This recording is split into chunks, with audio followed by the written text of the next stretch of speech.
Hello and welcome to Cymera, Britain's only book festival celebrating science fiction, fantasy and horror writing. My name is Anne Landman and I'm the festival's founder and artistic director. Right about now, I'd hope to be welcoming you to beautiful Edinburgh, to our venue The Pleasance, for a weekend packed with events.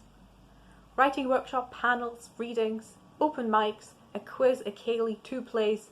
We had so much in store for you. Thank you for joining us online instead, to be part of our programme from the safety of your homes. We're very excited to still bring you a fantastic lineup of speakers. We'd ask you that you support our speakers, and there's many ways you can do that. You can buy their books or borrow them from the library. You can donate to them directly via their Patreon or Ko-fi. You will find the links for that below in the description. We encourage you to buy a ticket for our events, even the pre-recorded ones. All ticket money will go directly to our speakers. You can also donate to the festival, and all donations via the donation page will be split between our speakers, once we've covered our costs like the Zoom account. Thank you again for joining us in this brave new world of digital events. We hope you have a chance to check out all 33 of ours over the weekend. Please let us know what you think of them. Do get in touch via social media, the chat function in Zoom, or drop us an email on info@cymerafestival.co.uk. We'd love to hear from you. We hope you have a fantastic weekend, and we look forward to seeing you in person next year for Cymera 2021.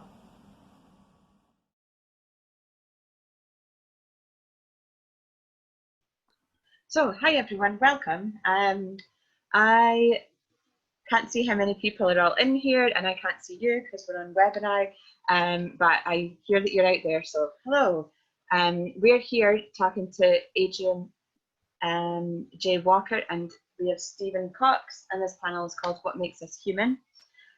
Before we get going, I just want to warn everyone that the event is being recorded and will probably be available on YouTube afterwards. So if you leave your camera on, we were told to warn you that you might be recorded. I can't really see how that can happen just now, but just in case, turn your camera on if you don't fancy that. I think what we're going to do is I'm going to give you a little introduction to Stephen and Adrian and myself, and then I'm going to ask Stephen a bit about his book, and then I'm going to ask Adrian a bit about his book, just so that anyone who hasn't read the books, it'll give you a bit of a background and it'll just kind of let you know who Stephen and Adrian are. And then we'll kind of go into a chat and we'll speak about some of the main issues in the panel. So I am Anna McFarlane. I'm an academic at the University of Glasgow, and I work on images of traumatic pregnancy in science fiction. And I also work on cyberpunk. So my most recent publication was the Routledge Companion to Cyberpunk Culture, which came out earlier this year.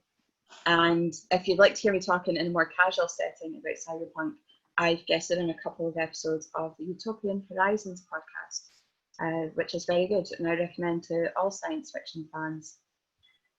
So I'll introduce Stephen first. Stephen, do you want to wave and say hello? Hello. Hello. So Stephen's here to talk to us about his debut novel, which is Our Child of the Stars. And it's been released to a great amount of critical acclaim. There's been a lot of really positive reviews of this book. The Guardian called it an optimistic take on the E.T. theme without the schmaltz of the film.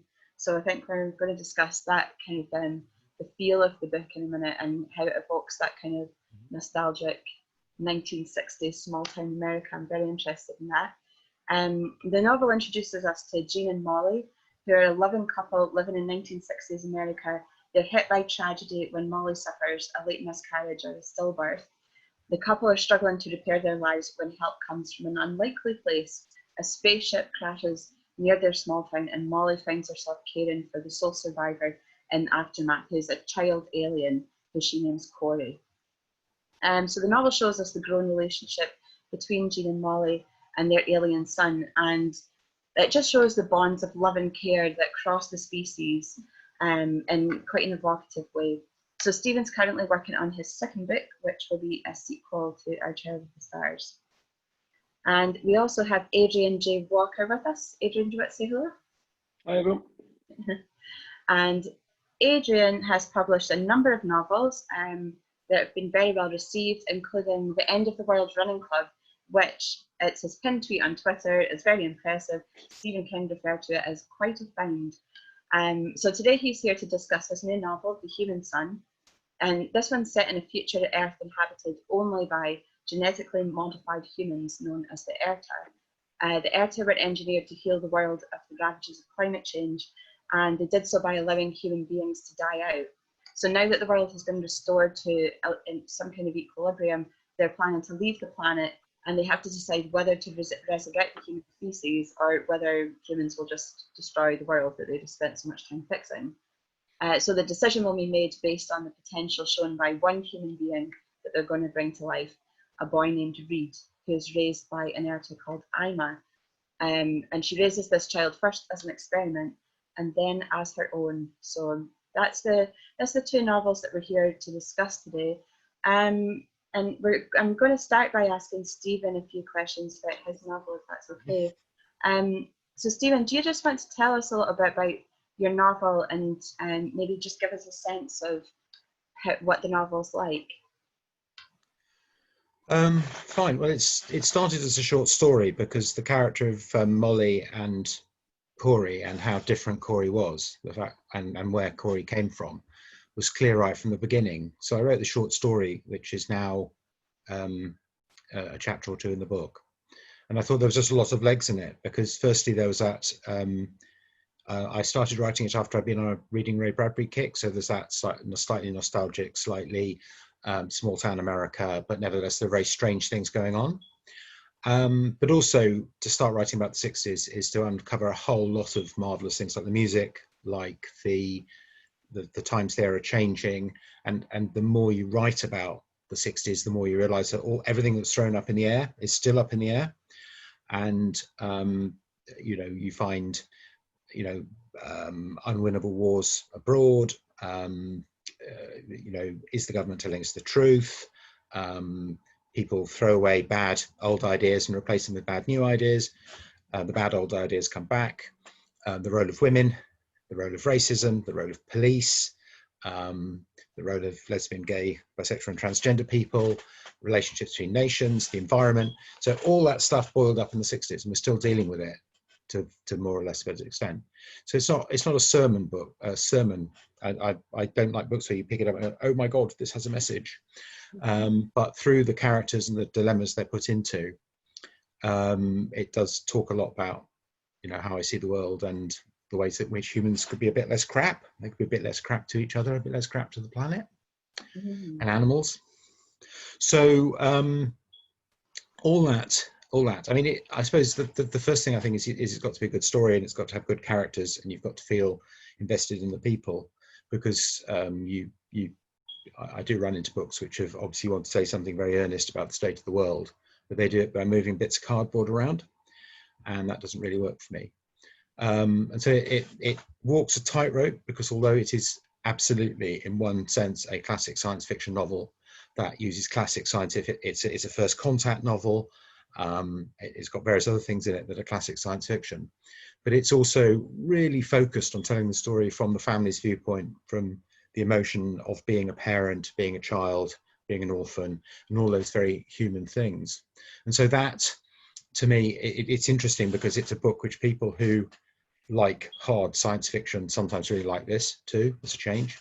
And it's also a book which people who don't like science fiction manage to get through it and enjoy it, because they like the characters and the people and the practicalities. There are things that, like, at one point Molly drives over a piece of metal and gets stranded in a road, and the people who come to help her repair her car, not that she needs it, she's perfectly competent at changing a wheel, are soldiers, and she's got Corey the alien in the back of the car.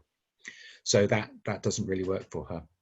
And of course, as is mandatory with these things, there has to be an unscrupulous scientist and the FBI and the army chasing after Corey. I mean, that's almost mandatory, I think. I don't think I'm allowed to write this book without doing that. So, and it's actually, one level, it's a love story. It's a love letter to science fiction, which I've been reading for a long time, but also reflecting my general concern that it be a humane science fiction, that it be about people and feelings, as well as just great big exciting intellectual ideas. Hmm. I think that really comes across because the book starts with that, like you said, a small town American setting, and it's at Halloween as well. So there is that kind of feel of a, almost kind of, you know, we get these kind of nostalgic. I would almost say Stranger Things, although I don't think that there's anything that happens in a Child of Our Stars that's as traumatic as Stranger Things probably, but that kind of, you know, nostalgic for that small town American past. But then you do combine it with this kind of political awareness that I thought we don't always see in those texts, which is quite good. Yeah. Mm-hmm. Yeah, I mean, Molly and Jean are out of sync with the town they're in. I mean, they love it, and then their family lives locally, but they're peaceniks. They've marched for civil rights. They've marched for banning nuclear testing. They've marched for banning the draft. They hate the Vietnam War. So the fact that they are a kilter from the majority in that town is important. But they have friends on the other side of that divide. I think nostalgia is interesting because some books are nostalgic because they are. I mean, there are Facebook groups around here, which is basically, wasn't it all much better 40 years ago? Well, kind of it wasn't. Or for some people, it certainly wasn't. So nostalgia can be a bit of a drug, but also if you hook people in and say, look at all the wonderful music and all the cutesy little things that are going on in terms of, you know, how people are dressing and how they're talking to each other in the history, you can actually talk to them about people in general and now in particular. And I think a lot of good nostalgic writing that appears to be nostalgic isn't. And I think I'll stop there, I think. Okay. Did you want to read us a couple of pages from the novel as well, just to give a sense of it? So this isn't quite a continuous piece because I'm only reading 2 pages, but it takes you straight in. And one of the things I needed to do was to which I can't quite do in 2 pages, is set up that Molly has a kid, but also how unusual the kid is. And in fact, there's a reveal not too far into the first chapter of what Corey actually looks like, which normally gets an intake of breath if people don't know. I mean, he's humanoid. He has 2 arms and 2 legs and a tail, but he's quite outstandingly odd looking. I hope this will work as chapter 1 is headed Fall, Year 2. Molly sat by her bedroom window, sewing Corey's Halloween costume. Looking out, Crooked Street was warm in the soft sunlight. Soon the old porches would shine with pumpkin lanterns, heads of orange fire with their savage grins. Long, ragged witches and skeletons hung from the gutters and swayed as the wind ruffled the feathers of yellow, red, and brown. She loved the sad beauty of fall, the possibilities as summer left and winter came. The Myers house had been full of Halloween for days. The 3 of them carved pumpkins while sugar girls wooed their candy boys on the radio. Corey rescued his first brave attempt, and now it's set in his bedroom with its quirky, jagged smile. The second magnificent globe would be shown off tonight. Jean and Molly had enjoyed days of Corey's endless chatter and making things from painted leaves, and Molly's attempt to bake new things from her old Joy of Cooking book. Corey couldn't decide between a pirate and a sorcerer, so Molly said at last, be both. Corey flailed his arms in excitement. Then he saw how much gold braid she brought back from the shop, 2 double fistfuls, and he wanted all, Mom. Red and gold. Corey never did half measures.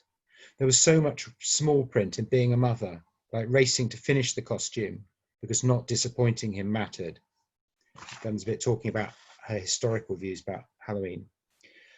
Childhood was a lost country, something well known but now too distant. But then Corey came, their son, their miracle, and Jean and Molly had found so many things again, snow angels and Christmas stockings, birthday surprises and fireworks on the 4th of July. Corey would squat to look at some tiny green flower or stand entranced by the song of a single bird. He adored the day of disguises. He was made for Halloween, and it was made for him. As she sewed, Molly heard him outside in the hallway. That eerie creak could only be Corey swinging from the fold-down attic ladder, and the little pad, pad, pad was him running along the corridor and back. You could never mistake that tread for anybody else.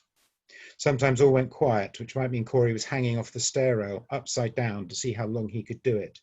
Or he might just be rearranging his treasure table in his neat little room. He might be out of the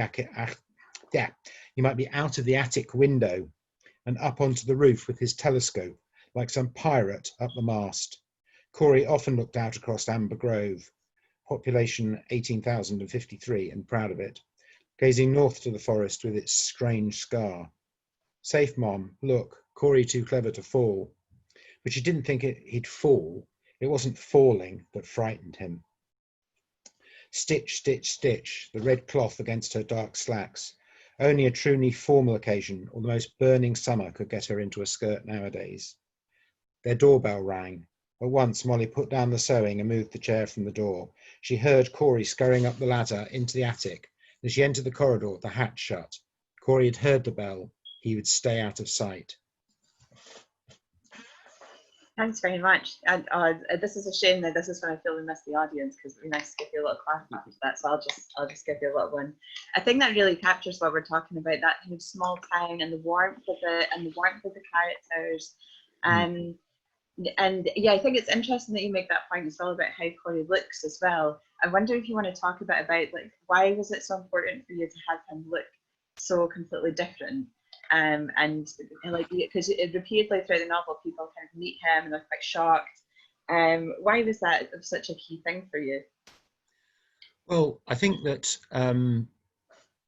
I used to work for Great Ormond Street Hospital, and mostly the photographers we dealt with were great, and entirely understood that you don't work for a children's hospital and every single child looks like they come out of a clothing catalogue. But sometimes you had children who, from their illness or they had a disability, particularly we did a lot of work with craniofacial reconstruction. You saw people who didn't look quite like one would expect.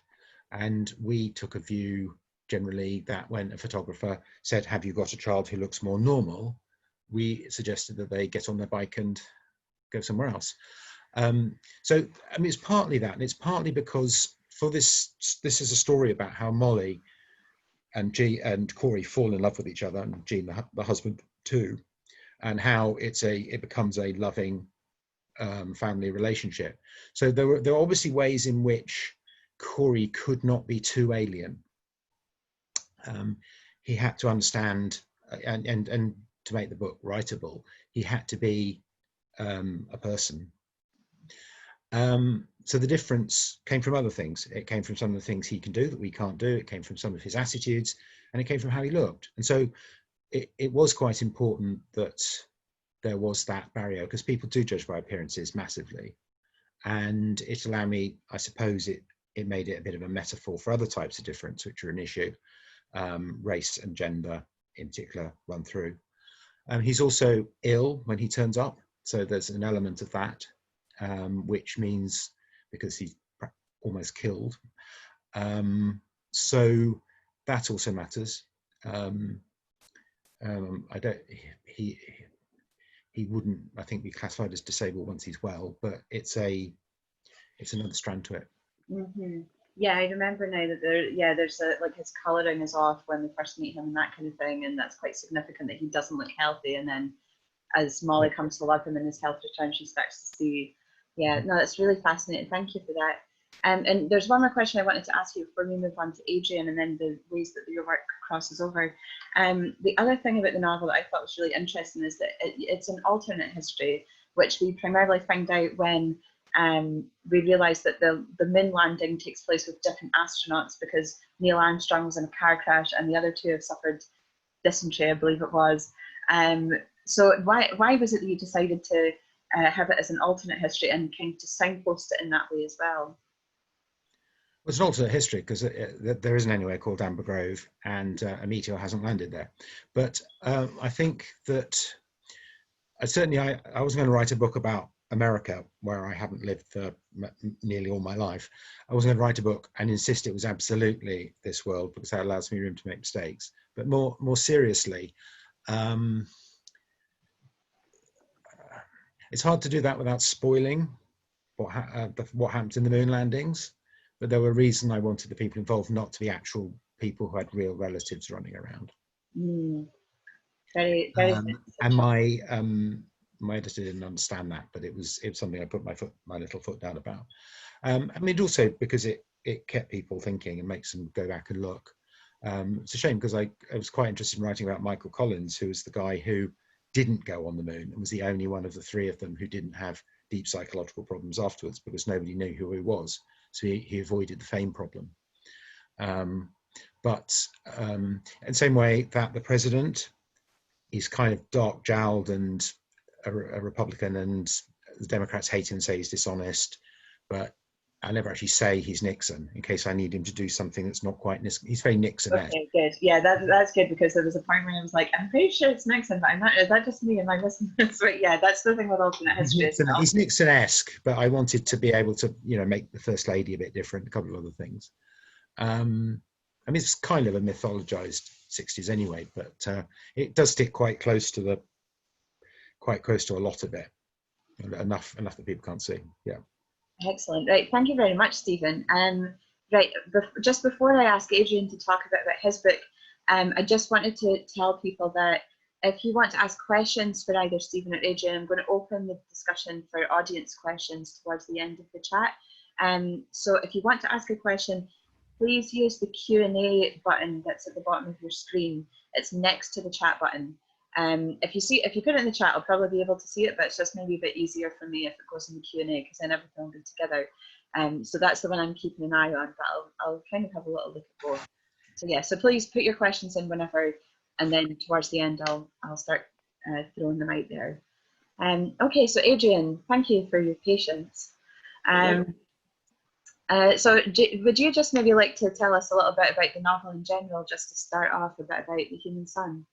Sure, yeah. That's what it looks like. Can you see that right way around? Yep. I've got a mirror, I think, on mine. I always find it difficult to remember exactly where I get ideas for books, because there's always this sort of period before I write a book where there's a lot of swarm of ideas. So I can't honestly remember the first time I thought about that book or where it came from. But my wife is a climate change scientist. She's an atmospheric chemist, just like the main character in the book. So a lot of our conversations at home are around climate change and what we can do to prevent it and what will happen in the future, and a lot of speculation. And I think at the time I'd read a book called The Storms of Our Grandchildren, which is about climate change. There's a lot of science in that about this idea of forcings and the very systems at play in meteorology, and on a wider scale, geology and the entire Earth, and all those forcings go into these kind of changes of systems and contribute to this thing we call climate change. And as I was reading it, I was thinking that perhaps one of those forcings, which wasn't mentioned in the book, is human behavior and sociology and the way we interact. And perhaps that's one of the more unpredictable forcings in the system of the Earth that contributes to climate change. So the main crux of the book is that basically very near in our future, climate change becomes unmanageable and systems break down. And as a last resort, this species called the Urta, who are an advanced form of humankind, are created in order to fix the problem. So that their intellect is used to solve the various problems that we just can't. And unfortunately, one of the first things they identify is that humankind cannot be allowed to exist while they fix the planet. They know inherently through their scientific approach to existence that they know what needs to happen to balance the planet, but that can't happen when human beings are on the planet. So they don't destroy them with guns and robots and all the rest of it. They just let them die out peacefully, and they actually give them 100 years of bliss. No need to work, all the food and warmth and shelter that they need, and after that they're allowed to just become extinct, and that's when their real work begins. So that's where the main idea came from. But the actual story starts 500 years after all of this, when the planet is balanced and this small group of very clinical, very intelligent beings gather to discuss what happens next. And do they resurrect humans and risk their work, or do they break a promise and leave them extinct, and that's the decision they have to make. And as Erta, they're not used to making decisions. They usually know implicitly what has to happen. So this is a strange decision for them. They have to actually think about it. And one of the ways they do this is to decide to bring back a single human and raise it as within their environment to monitor its behaviour. So really, that's where it starts from. And at its heart, as well as the high concept idea of do humans should humans be allowed to exist, it really is a letter from a mother to a son, because it's written by Ima, this Erta, from the beginning of the child's life up until at the end of the book, as it grows into an adult. So I think the biggest challenge for me was to write in that style, not just because the main character is so clinical and scientific. She doesn't believe in analogy or metaphor. There's no room for any poetry in her prose to start with. It's all very, very clipped style. But also because she's writing it almost in the second person. She's writing it towards Reed. Actually, didn't take me long for it to become quite an enjoyable experience writing in that way. It's quite freeing when you don't have to liken anything to anything else, or create any poetry. That changes through the book, obviously, as she grows and what have you. But yeah, that's where it started from, and it was a very enjoyable book to write, I have to say, for that reason. I think that comes across in the reading as well, just like the flow of it and the humour that comes through it as well. I thought, so as somebody who's got a 20-odd-month-old, I've been through this experience of looking after a new quite recently. I was going to ask, yeah. It was so funny because you just have this, she's very scientifically minded, as you say, like even among the Erta, it makes a point that she is particularly logical and rational. And yeah, she thinks that she can approach this baby as this project like anything else. And just the experience that she has of then it starts to shout and she can't feed it, and all of the stress and the anxiety that starts to build up in her, it was very recognizable. Yeah, it might not surprise you to know that I've got 2 children as well. So a lot of that's come from. Oh yeah, it had to be the case. It had to be. Oh no, it's so funny.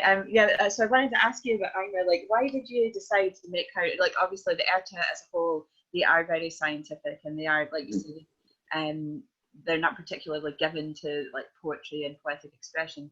But even amongst the Erta, we see Ima's sister, who's very much more emotional and talks more about love, and she's worked more with animals. So maybe there's a kind of, she's got this knowledge of more organic relationships, more so than Ima. So why did you choose someone like Ima rather than one of the more airy-fairy Erta?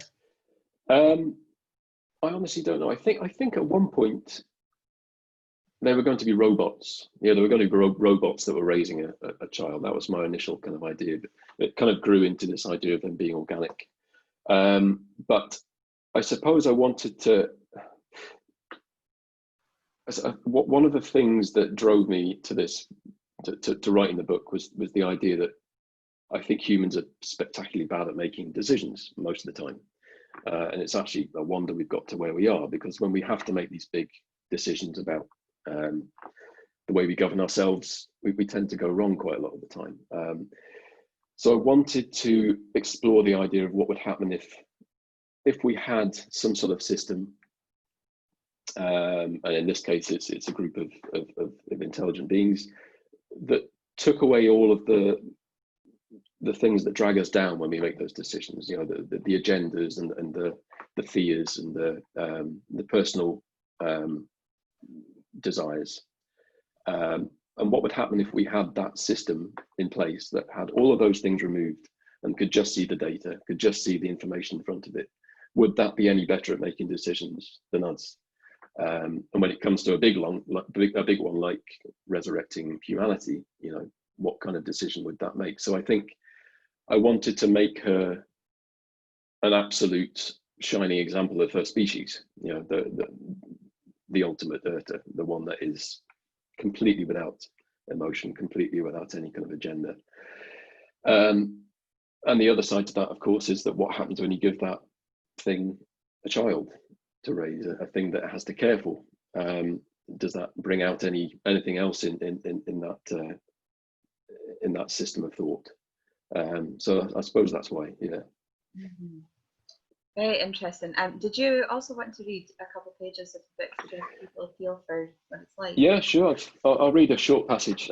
This is from fairly near the beginning of the book. So, like I say, this is it's set over 16 years as the child grows, and all of it is generally written to the child. But a lot of it is the story that's happening with her species and what they're doing. But a lot of it is her explaining how the world works, and in this case she's explaining to Reed the child a bit more about her species. Okay, so and I should mention, sorry, there's a character called Dr. Nystrom, who is the person that originally created a human from 500 years ago, who they still know as their kind of a creator. Dr. Nystrom was an expert in human terms in many fields, including neuroscience, bioengineering, intelligence, and nanorobotics. She was also a transhumanist, which meant that she believed human development could be guided into perfection by means of cybernetic enhancement and genetic engineering. She was quite correct. Quite simply, Dr. Nystrom's life ambition had been to create a better version of a human, and the timing of her success and her interception of the United Nations message could not have been more serendipitous. Just 3 months before, Una had stepped dripping from Nystrom's gestation tank. Nystrom asked Una what should be done. Una's answer was simple: create more of me. This they did, and the council were born. Physically, Erta are larger, stronger, faster, and more robust than humans. They live far longer and heal with ease, thanks to immune systems enhanced by swarms of self-replicating nanomites trained to hunt and destroy anything which does not belong within the body. Tumor, virus, disease, toxin, nothing that dares enter our bloodstream with malicious intent will last longer than a minute. We eat the same, although our diets are less varied and consist primarily of herring, vegetables, and broth from the sanitation tanks. We drink the same, and although we have not developed a taste for alcohol or any such other drugs, I am told it affects us in similar ways. Although our gestational requirements prohibit procreation in the traditional sense, we do still have sexual organs, which can, in the rare case of couples such as Harali and Jacob, so she says, and as I say, I'm highly skeptical, be used for idle pleasure. We urinate and defecate in the same manner and from the same orifices, the texture and colour of what is issued being consistent and predictable with what was issued before. But when Dr. Nystrom designed Una, her genius, when compared with other humans, was not in what she added to the blueprint, but in what she left out. Rather than merely focusing on what could move you forwards, she spent just as much time on identifying what already held you back. Desire, fear, greed, anger. She muted it all, and in doing so created a far more peaceful space in which to think. The Erta do not get distracted so easily. They do not think about themselves over others. They can see how things fit together without thinking about how they would prefer them to fit together. They do not fear the unknown. They do not want what they do not have. They do not fight to be heard above the next because we recognize implicitly the value in a different perspective. Logic rules our thought purely because there is nothing else to take its place.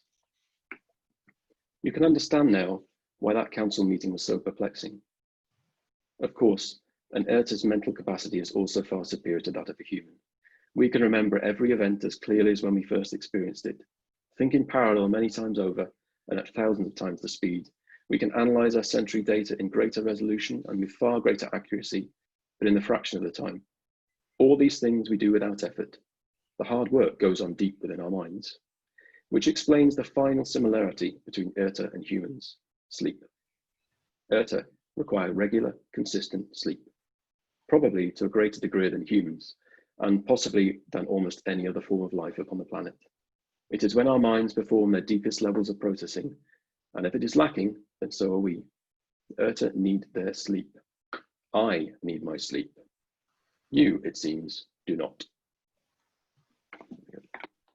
Thank you. Yeah, that was particularly cruel, that there are species that particularly need to sleep. Yeah, just setting them up for fall. So I'm interested that you picked that passage because you explicitly used the term transhuman.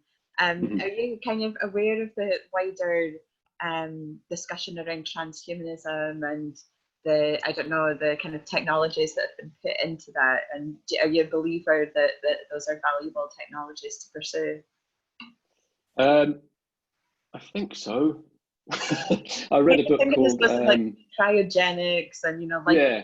technologies and things like that. There's a really good book called To Be a Machine by Mark O'Connell, I think his name is, Irish author. And I read that, and I really loved that. And he paints a really interesting picture of the transhumanist kind of community. Some very interesting characters in there, definitely.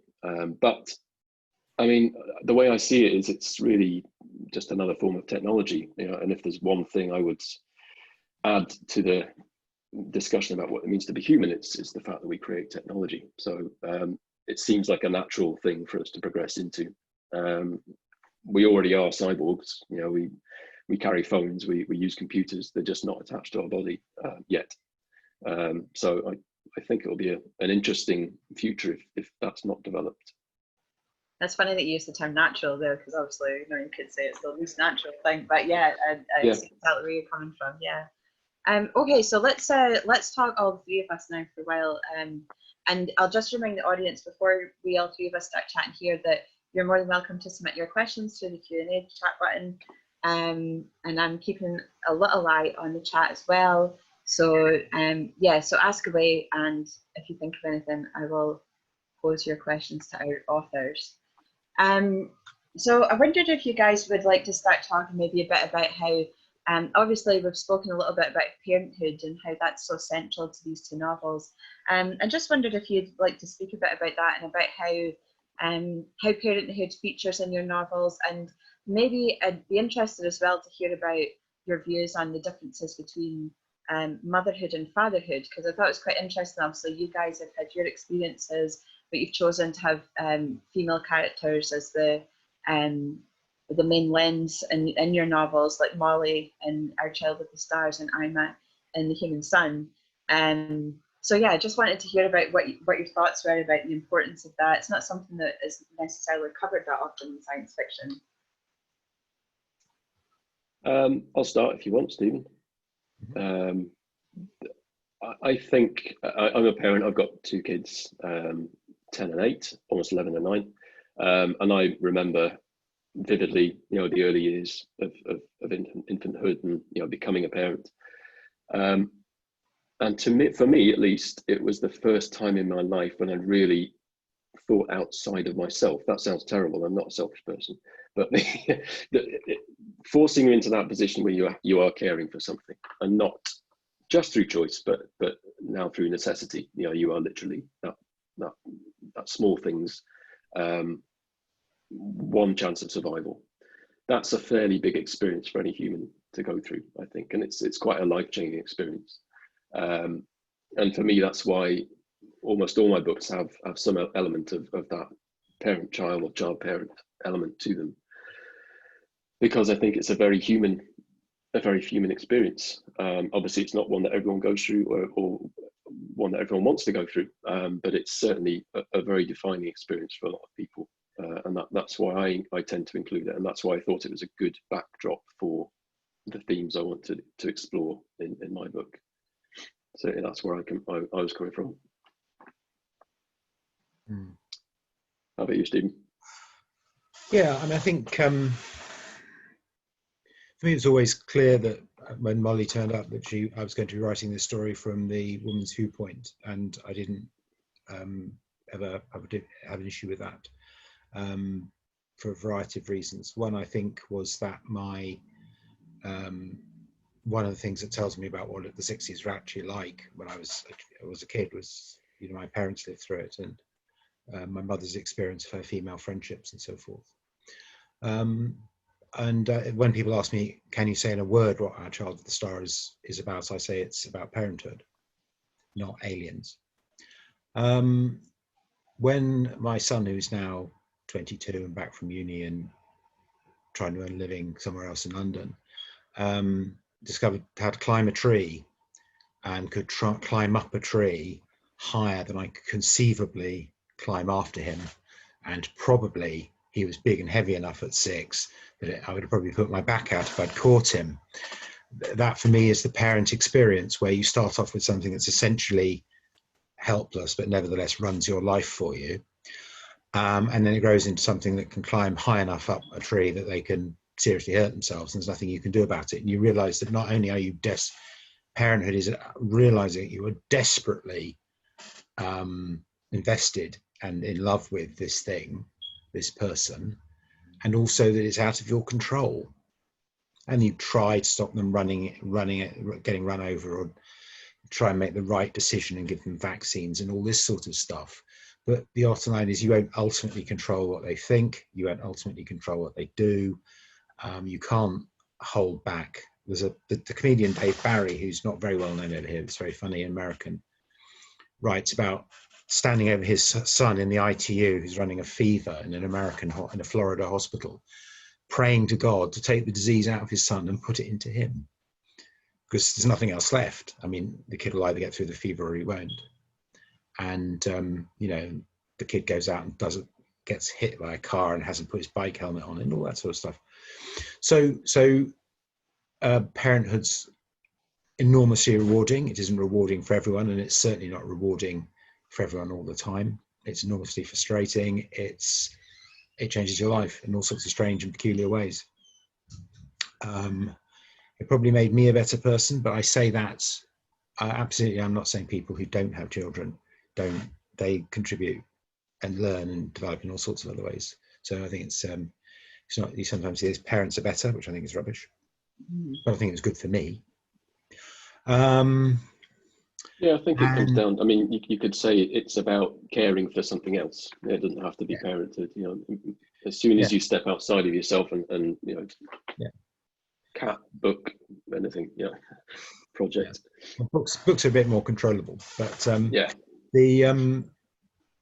think that I mean, there are all sorts of there's all sorts of relationships in the book, and parents are only one. I mean, Molly has a disastrous relationship with her own mother, who is like this malevolent off-screen presence in the book. And the earlier drafts, there was a bit more about how incredibly toxic a woman she was. But it's telling that Molly is far more. Molly calls her mother-in-law the mother I chose. So mother-in-law is very decent. So I think I think that's what I want to say about that. No, I think that really like strikes a chord between the two books. I think is that way that parenthood can add that element of chaos into the system that might otherwise run quite smoothly, and it's just the destructive force that can then lead to all sorts of interesting events, as they do in both novels. I mean, in our Child of Two Worlds, which I'm writing at the moment, which is a straightforward sequel to the first one, they had all the adventures running around trying to keep Corey safe, and now Molly's got a baby. Molly and Jean have got a baby. So I thought, I can't remember reading a book where somebody's going through adventures and difficulties, having to carry a baby and nappies, diapers, and kid gets flu and throws up, as kids tend to do, redecorates the inside of the car when you're trying to get away from the FBI. So that's going to be another element of difficulty. Yeah, it'll definitely be that anyway, that's for sure. So on that theme of caring about something outside of yourself as well, I suppose, like kind of related to that and what we've been saying about climate change, I suppose that both of the novels kind of show how, in different ways, because I suppose Stephen, in your novel, Corey kind of, when he gets a chance to speak to the US as a nation, he gives this speech about how there are so many things that are being done that are clearly detrimental to the environment and cruel and all this kind of thing. So he very literally brings that kind of that thinking into Molly and Jean's life, because they've already been, like you say, they've already been sympathetic to the causes of the 60s, but they've not been radicals. They're like friendly with people on all sides, and they're quite moderate in a lot of ways, and he's definitely pushing it quite far. They're like, maybe don't say this now. And then The Human Son, again, there's this querying of climate change and of like, what is the world being restored for? Is it being restored for a possible future humanity, or is it just being restored for its own sake? I wondered if you guys would like to talk about that, and maybe a bit about how science fiction can maybe contribute to that conversation around climate change. I'm not sure about how to answer how science fiction can contribute to it. I think one of the things I'm aware of, I mean, I believe in climate change. I do believe it's one of the single most existential threats we face at the moment, and I think we unfortunately, things are going to have to get worse before they get better. It's one of those systems. I don't think we're yet emotionally intelligent enough as a global society to be able to fix things immediately. I'd like to think we could, but part of me thinks that's just not going to happen yet.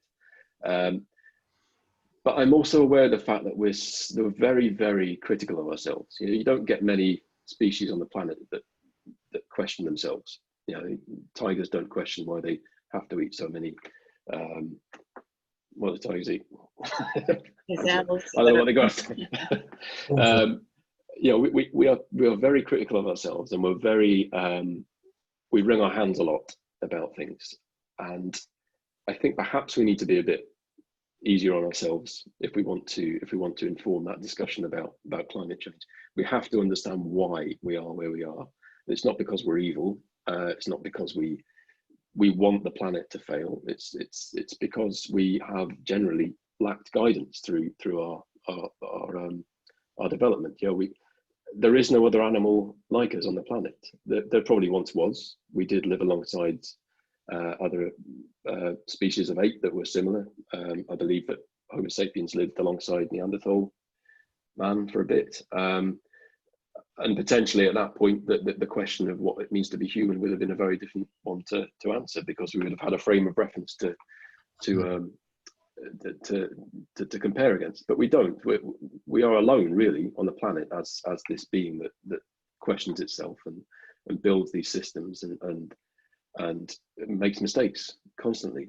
But that's only because we've been given basically a supercomputer in our cerebellum with no manual and no purpose and no cheat sheet, you know. So it's not surprising that we've made so many mistakes. So I think we need to learn to be a bit easier with ourselves and understand why we have made those mistakes, and perhaps they're not quite as insidious as we've made out. And I think in doing that, and being honest about those recognizing those failings, maybe we can drive that conversation forward. But just arguing and saying that we're terrible people, you know, we're a terrible species, and you know, we've made all those mistakes, that's not going to help. So perhaps questions in science fiction rather than messages are the way to go. That was a bit of a diatribe, sorry about that. Oh, it's great. It's nice to hear a kind of optimistic, because that sounds quite optimistic to me. I don't know. Stephen, I hope so, yeah. Well, I think one of the things writing can do is it can offer hope that we can fix things, because at the moment it's been a real attempt to push it that climate change is a matter of lots of little individual actions. And that's true to some extent, and we've made some lifestyle choices. But that actually, in effect, avoids things, the big scale of things that you might need to do to make it work. And it's quite complicated for an ordinary person who in our society has to spend so much of their day, probably as much as a hunter-gatherer, running around getting what allowed them to have food and shelter. Hunter-gatherers may actually have had to work less hard than we did. So it's hard at that coordination level of sorting things out. And it's always easy to make an easy choice rather than a difficult choice. And I think fiction needs to offer hope. It needs to sort of talk truth, but also offer hope. Because if you actually tell people we're all going to die and everything's going to be extinct and it's going to be terrible, then a lot of people just switch off. If you can't make the rent, you'll tend to focus on that. And there are obviously things that are more immediately in your face than climate change, although climate change lies behind an enormous amount of the things that are going on. I mean, in Our Child of the Stars, Corey is a tradition of books going at least back several hundred years, where when you want to critique a society, you produce a naive stranger from another society who explains, gosh, you can't really do this, can you? That's so obviously cruel or wrong. Like when Corey finds out where meat comes from, he completely does his nut, because he's actually met cows. I didn't want to write a manifesto because I think people can spot that. And if you pick up a book, and it's a bit like the Narnia books, which I read and enjoyed at the time, but I could tell when the great big chunk of undigested propaganda was coming, and I didn't really appreciate that very much. But it's interesting that we have created this complicated global society, and I think that I understand Adrian's point in saying we're not inherently evil. People have made choices to lie to everybody else about climate change.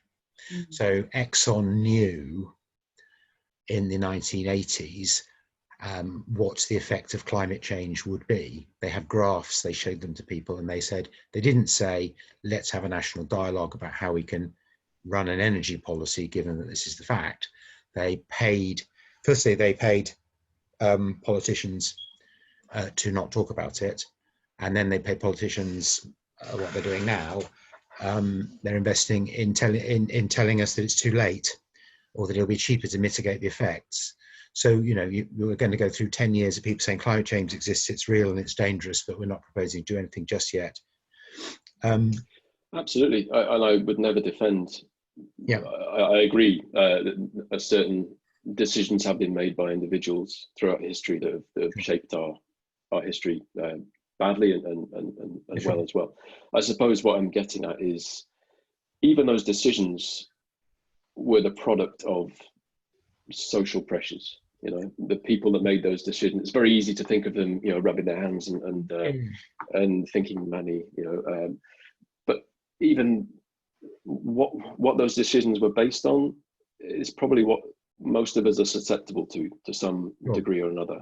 And I would never excuse it, but they are part of systems, whether that's because those people were raised in families where you were taught that you were entitled to more than the next man, or schooling that taught you were entitled to be a politician.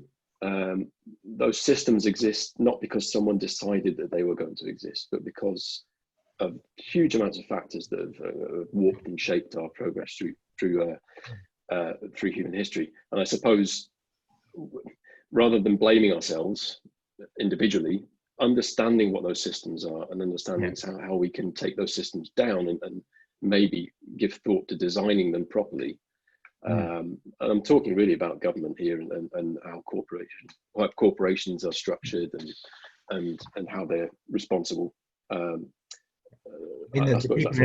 Exxon, for example, the people in Exxon didn't want to announce that their business was fundamentally redundant in the long term, because that would destroy their stock price, and the management would lose their jobs. And so there are all those sort of systems, exactly as you say, that push us into, I made a decision this week at work, which I didn't want to do because I was part of something that I definitely just feeling very uncomfortable. But that's, I think I'm not saying, I'm not keen to draw a line and say people on that side of the line are bad people and people on this side of the line are good people. Well, you know what, we've actually had a question that's kind of relevant to this in the chat from Ollie. He writes, there's been a lot of news recently about various entrepreneurs heading for the stars, Elon Musk, etc. I guess. Yeah. Do you think they have a responsibility to use their wealth to fix the planet as opposed to trying to find another one? Absolutely. There's no doubt. we are living on the only planet in our solar system that is remotely suitable for human beings. And I love reading about terraforming and space platforms and Dyson spheres and all the rest of it. Absolutely, the crummy little rocky island, possibly not on Antarctica itself, but a little bit south, further north of Antarctica, is more hospitable than anywhere else in the solar system. The idea that we should spend resources to allow a few thousand people to go somewhere else and live a very miserable life a life compared to which living in a submarine would be wonderfully free. I suppose, without getting too political, something I saw a few weeks ago I thought was very good, said the existence of a billionaire is a policy failure. Yeah. Have you seen that infographic about why have I forgotten the Amazon boss's name? Yeah, his wealth. It was an infographic. You have to scroll from the left to right, showing how that builds up over time. Just incredible. And yes, I do think in the absence of people paying tax, which they don't, we should build up some sort of social responsibility. If you have that amount of money, you should naturally want it to go to sorting out the problems on this planet. We know more about the surface of Mars than we do the deepest our oceans, and that's ridiculous to me. Yeah, don't get me wrong. I love the idea of exploring the cosmos, and I think the idea of us moving to different planets in the future is amazing. But we do have to be able to sort out the planet we live on first. And if we can terraform Mars, why can't we terraform Earth? Well, I mean, the thing is, Earth is already terraformed. Yeah, but yeah. I mean, I think that, and there's partly a sort of tech bro thing that, it's a problem to be fixed, and one of the problems is probably that we need to be happier and nicer with each other and have less stuff, and maybe, I don't know, fewer books, but certainly Your books. Yeah, well, and that's always on board until now. Dale Brooks can exist inside. Don't tell people to stop buying books, did you? Oh, the wrong platform for that. I'm joking. I mean, I think that the driver of looking at our society and saying, is this a machine, a system that will make people content? People haven't got a lot happier since the 70s in terms of how they feel economically. I mean, it's complicated because people have got to be allowed to pursue different aims, and people are different. They process reality differently, and some people want to conform to different things than others. But the idea that we just need a sort of handful of key policy decisions and that we'll be able to make things work, I don't think is right. I think that you actually have to start talking about something much broader and more complicated, to which incidentally probably fiction is one way of addressing that. What makes us how do we live, and what makes us happy? To whom do we owe responsibility? The idea, Aristotle would have been astonished by the idea that we owed something to the earth or to animals, but we have to think about it. I mean, Corey guilt trips everybody. He guilt trips me because I'm not a vegetarian or a vegan. But Corey, one of the things about a book is you can lecture yourself in it, which I think is rather interesting. That is, I wouldn't ask you about that because I thought that would be rude, but that is interesting to know that actually. Yeah, we have one more. We've had a couple of questions in the chat, which I think we've kind of answered throughout the discussion, but just to acknowledge that Sophie Squire was asking about the writing on exploring relationships with humans. I think we've talked about that, and we've talked about our optimism about the human race and how important that was, which someone else asked about. There's a really big question that someone asked, which why not end on a big scary question? That's what I always say. So I don't know if I'm going to phrase this exactly as it's phrased here, but Thomas Robinson asked basically, what's your perspective on the basically the ideas of humanity as being white male, those classical concepts of what makes a human individual? What's your view on that, and what impact did this have on how you approach your fictional considerations and depictions of humanity? So given that the title of the panel is what makes us human, obviously it has been traditionally those things. How's that figured into your guys' work, do you think? As a white middle class southern male, the idea that I am a particularly important subsection of humanity is completely stupid. I think that it has delivered me various advantages and, if you like, privileges. There are things in my life which haven't been, but that's neither here nor there. I think that one of the great things we've had in society is a widening of the circle of empathy. So generally people didn't write about servants until the novel came along, and then you had Pamela, which was actually a story about a servant woman that rich people read about. It was actually rough being a servant. Although we laugh and jeer at Uncle Tom's Cabin, it was a book that said that Black African Americans were humans and should be treated like humans, and that slavery was gross.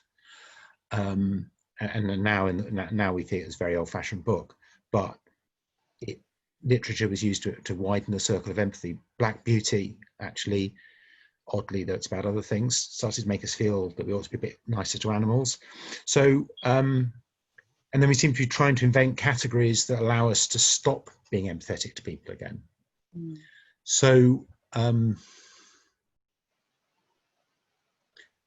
mean, obviously, it's my book is about difference, among other things, and there are various people who are seen as different in it in various different ways, and I'm not going to go through them. And I didn't necessarily feel enormously empowered to write as much as I wanted to about the racial issues, because the aliens turn up and they're not white.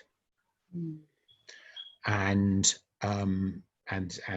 in some senses, in a very macho culture where having the biggest, fastest forms of transport, the gentle, peaceful people that Corey are turn up with their incredibly impressive spaceships and their faster than light travel and their all the other things that, and their brilliant medicine, all the other things they've got, and they just don't understand why you'd be remotely interested in the color of somebody's skin, mm-hmm. or which, what gender they were, or anything like that. Yeah, similar point from me. I guess I sidestep a lot of those issues with a human son because it's a completely different species. So the only real human in it is Reed, and technically he's not human because he's not raised by humans. But in the Erta's society, there is no disparity between race or gender. Everyone is as strong, as intelligent, and as the next. So yeah, I guess I kind of sidestep that a little bit, which wasn't a conscious decision. I suppose it wasn't one of the themes I wanted to explore in the book. There's a lot of themes I explore, but that's probably not one of them.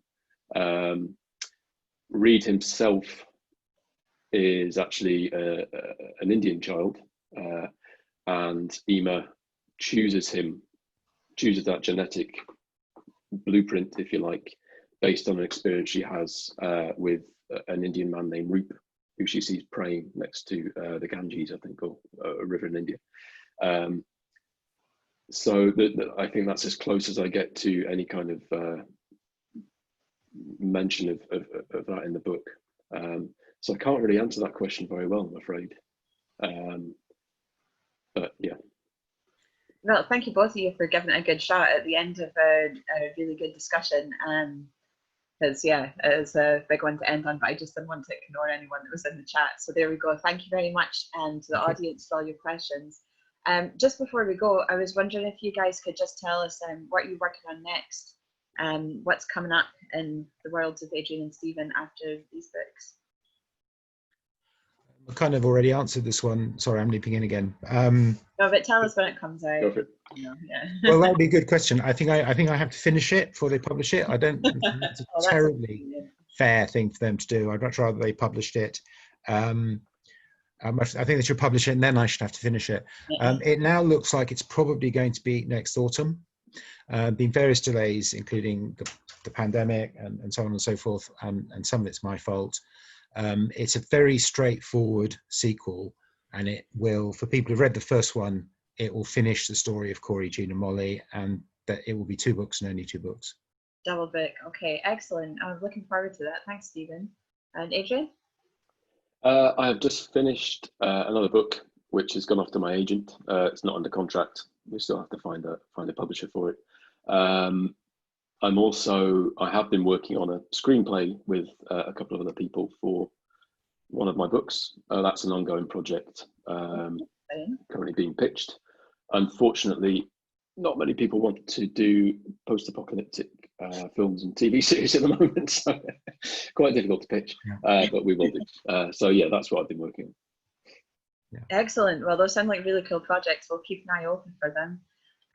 Right. Well, all I've left to say then is thank you very much. Thank you very much to our invisible audience. We appreciated your participation, even if we couldn't see you. And I hope that everyone enjoys the rest of the festival. Thanks very much. Thanks a lot. Listening. Thank you. See you all. Brilliant.